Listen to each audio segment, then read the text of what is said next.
This video was sponsored by BlueStacks, a free Android emulator that you can use to play anime mobile games such as Azur Lane on your computer instead.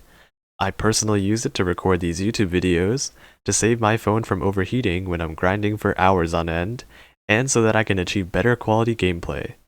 If you're interested, you can download BlueStacks through my referral link that you can find in either the description or the pinned comment below, and this will also be able to support the channel as well.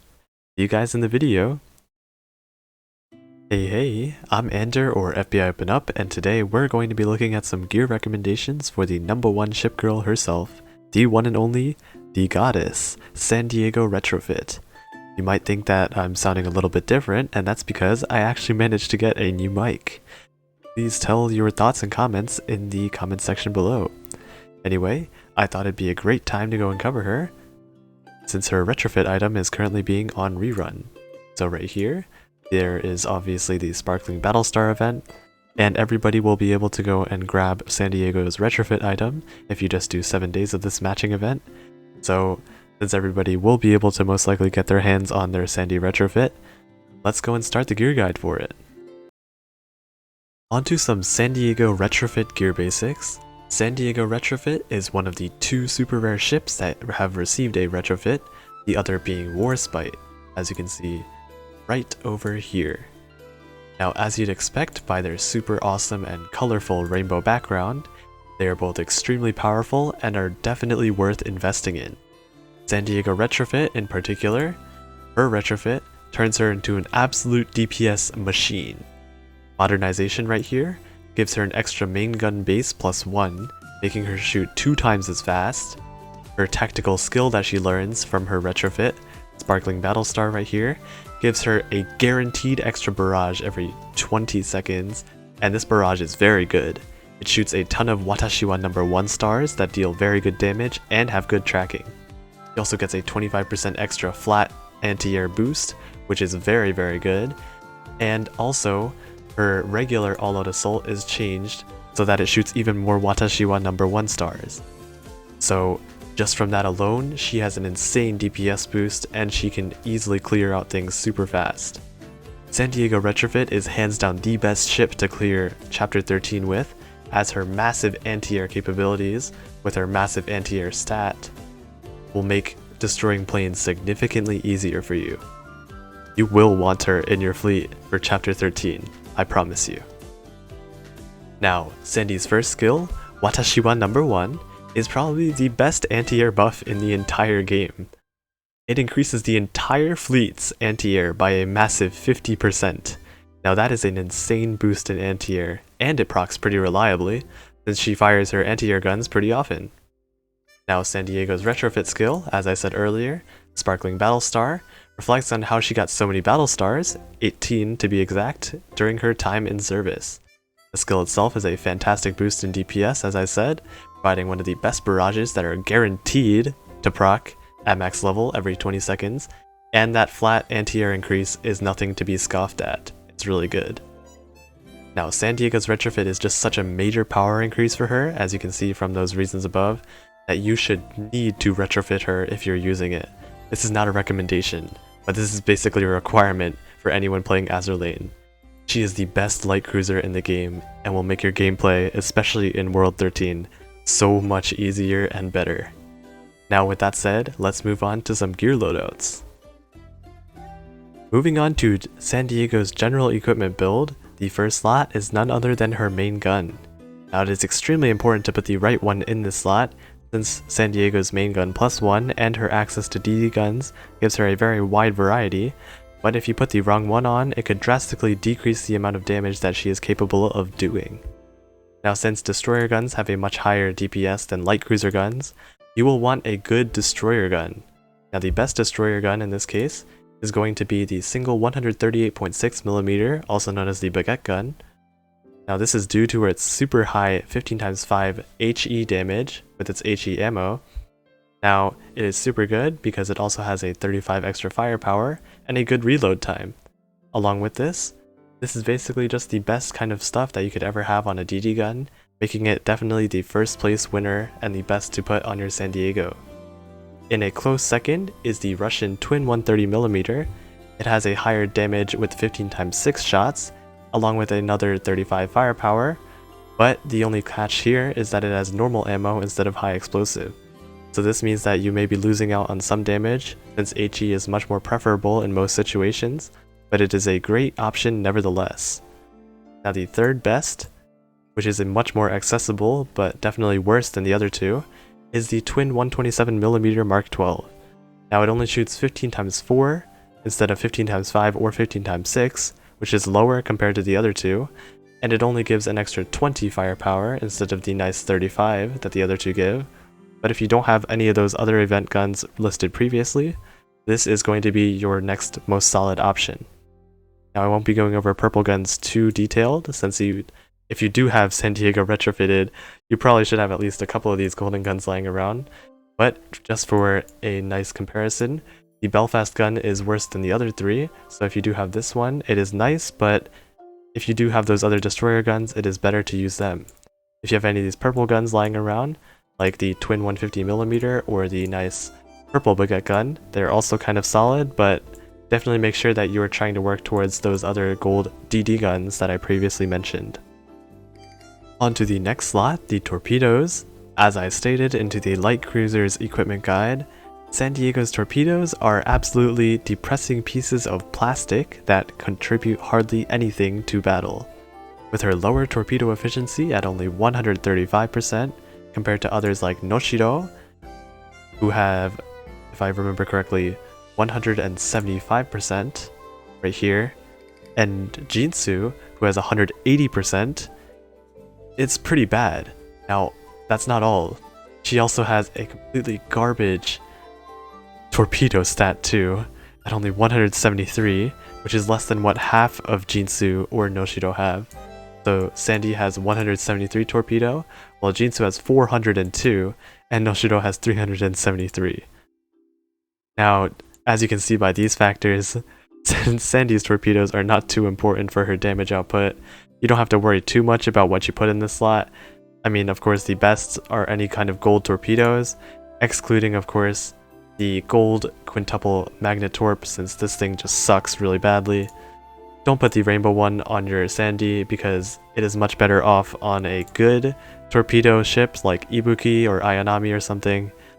And that's all. So golds are the best, followed by the purples. That's all you really need to know for San Diego, since her torpedo stat is complete garbage.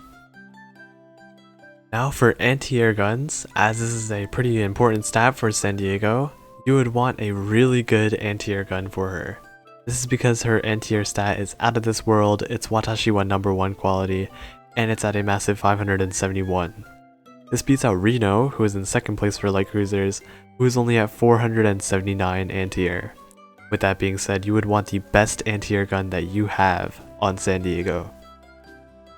Now moving on to a controversial topic, which is what should I put as the best anti-air gun for her?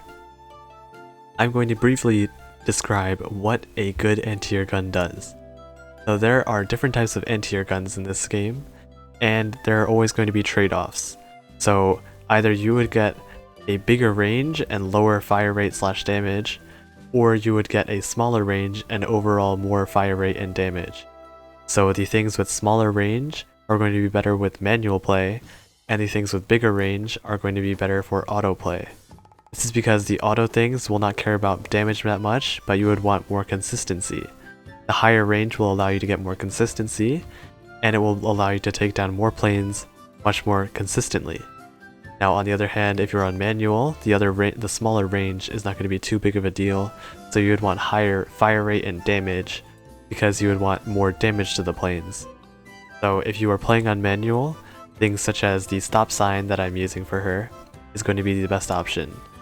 Other things that are super fast and have fire rate and damage but lower range are going to be this trash can, but for some reason the trash can is a complete downgrade from the stop sign, so if you do have a come across between these two, just use the stop sign. Other things that are fast and better for manual that have smaller ranges are the Stag and the Hazemire, but the one thing is about this is that the Hazemire and Stag are better for battleships, since they do give a nice accuracy boost which is much more valuable for them.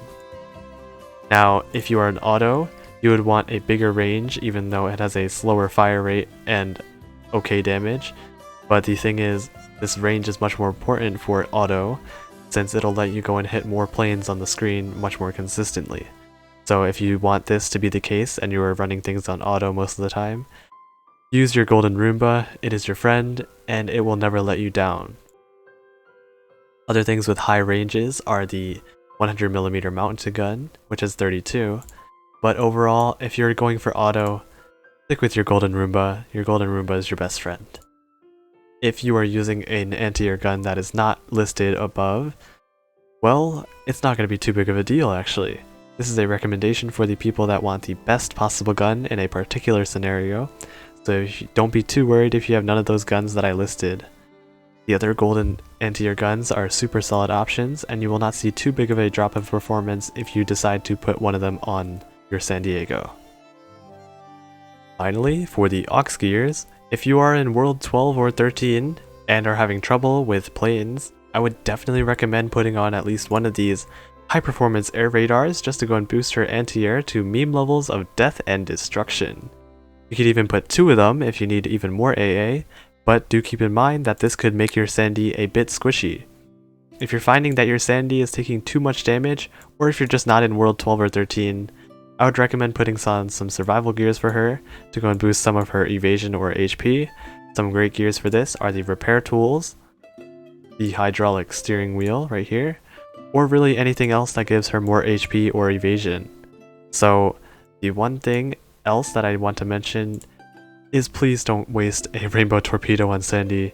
It's not worth putting one on her since she has such a bad torpedo damage stat and just bad torpedoes in general. Please don't do this unless you're really memeing around.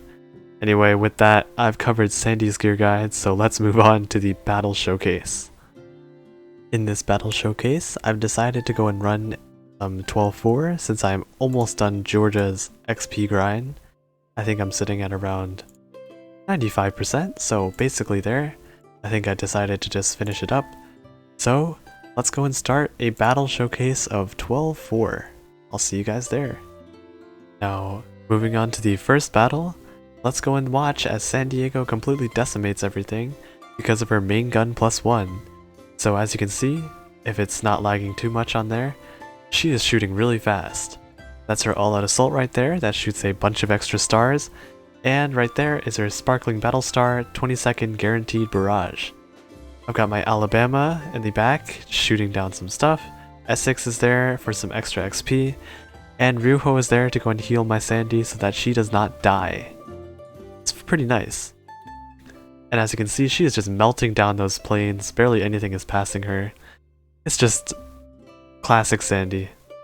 Can't really ask for anything else. And boom, that is battle number 1 done.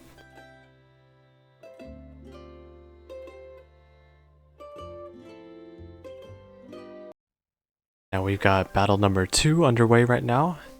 It's the same deal as battle number 1. We're just gonna go and watch as Sandy continues to shred all of those planes out of the sky. Well, most of them at least.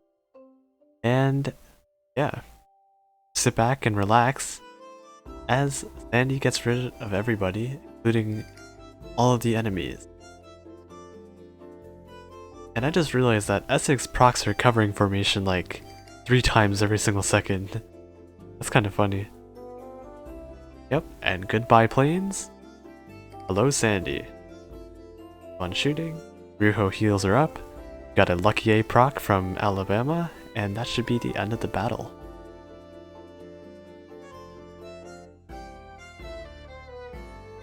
Cool stuff. Now there really isn't too much more to show off with Sandy, because it's going to be really repetitive, so the last thing I want to do is shoot her plastic torpedoes at someone. So let's go and get this Oyashio right here. Plastic torpedoes. There we go, we finally killed someone with them. Nice. Go back to auto, and let's sit back and watch as everything gets completely and utterly destroyed. Boom, hamburgers. Valorous Avengers. Boom, Essex does great job as always. And that was a very successful battle. Very nice. So I'll probably just skip over to the boss battle since there's nothing really else to go and watch. Other than that, My San Diego finally got MVP. She is Watashiwa number 1, and I'll see you in the boss battle.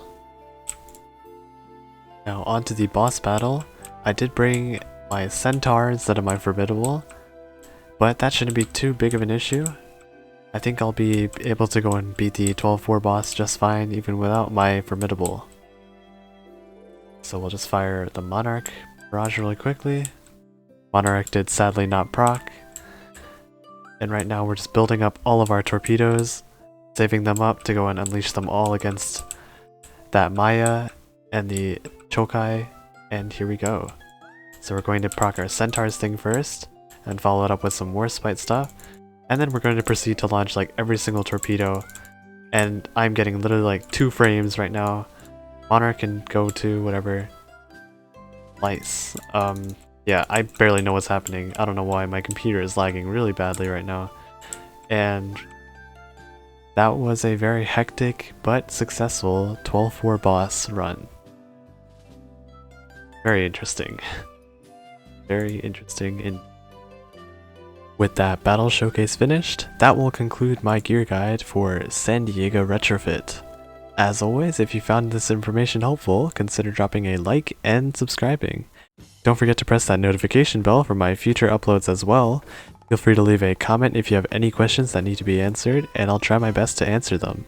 If you're interested, you could join my Discord server if you need advice or if you want a place to relax. And that will be all for this video. I hope you have a great rest of your day, and I'll see you in the next one. Bye!